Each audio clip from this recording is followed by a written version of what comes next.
21号，中共中央政治局委员、中央外办主任王毅应约同中日高级别政治对话日方牵头人、日本国家安保局长秋叶刚男通电话，双方就中日关系和共同关心的问题交换了意见。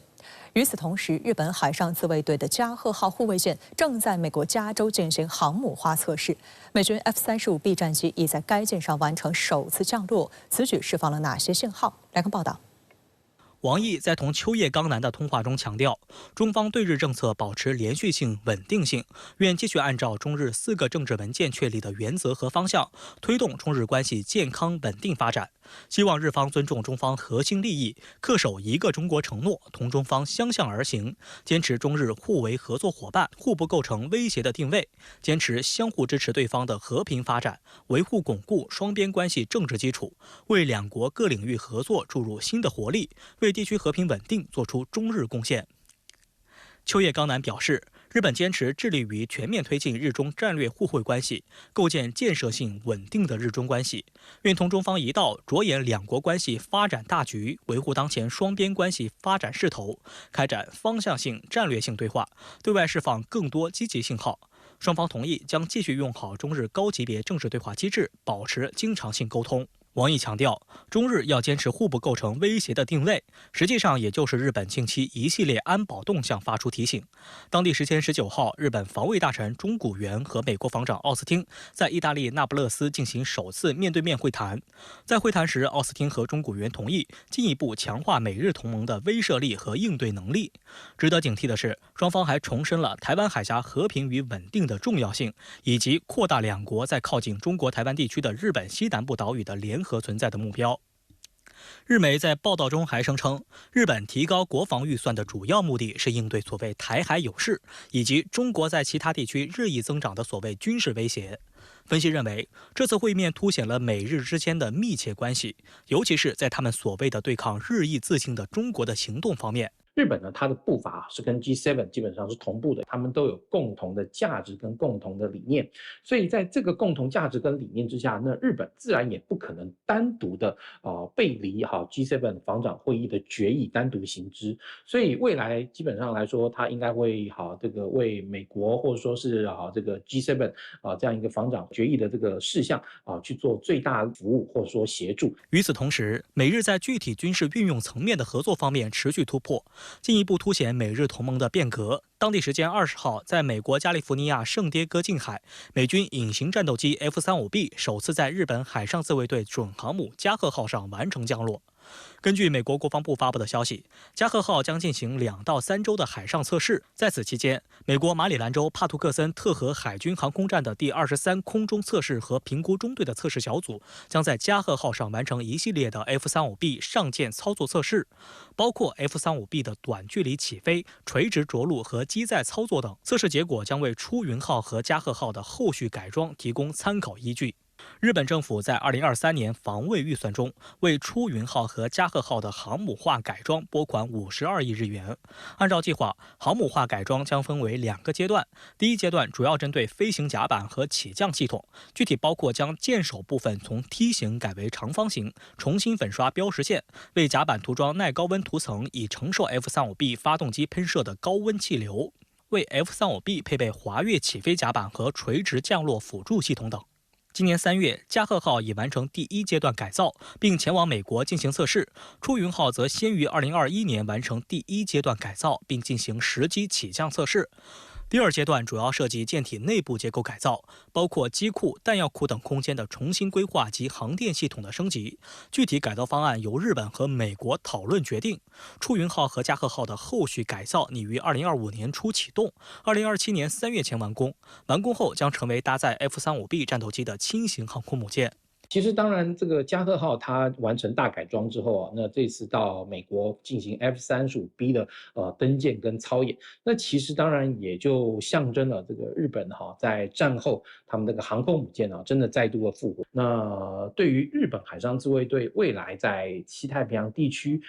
对美军的这个协作，它的能力会大幅的强化。目前，日本已经从美国订购147架 F-35，包括42架 F-35B，其中首批6架 F-35B 将在今年年末交付。因此，此次航空自卫队派出约20人随加贺号前往美国参与测试。后续，日本航空自卫队会将 F-35B 部署到九州岛的新田园基地，此处是日本提出保卫其偏远南部岛屿的重要基地，可以触及钓鱼岛附近海域。关于航母化改造，曾有日媒报道专门提到航母的运用有可能违反日本宪法第9条及专守防卫原则。日本军事史专家山田朗就指出，在准航母上进行 F-35B 起降试验，使其能够搭载 F-35B 战机航行，就已经变成了航母。它已脱离专守防卫原则，具备了对外攻击能力。对此，中国国防部发言人张晓刚去年12月就曾指出，近年来日本不断突破和平宪法约束，谋求发展进攻性武器，开历史倒车，危害地区和平稳定，引发周边邻国和国际社会高度警惕和强烈担忧。王毅与日本国家安保局长通话时表示，中日关系实现平稳开局，这是否意味着中日关系向好呢？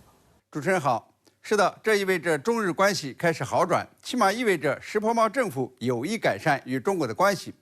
石破茂就任日本首相以后，在国会发表的施政演说时说，日本将推进与中国的战略互惠关系，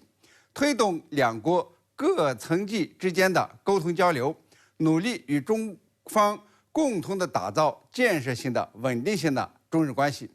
这与前首相岸田的对华政策明显不同。岸田的基本策略呢，是与美国站在一起来制约中国。石破茂在老挝举行的东亚合作领导人系列会议期间，首次与中国总理李强会晤，表示呢将全面推进两国战略互惠关系，努力构建建设性稳定的双边关系。日方无意同中国脱钩断链，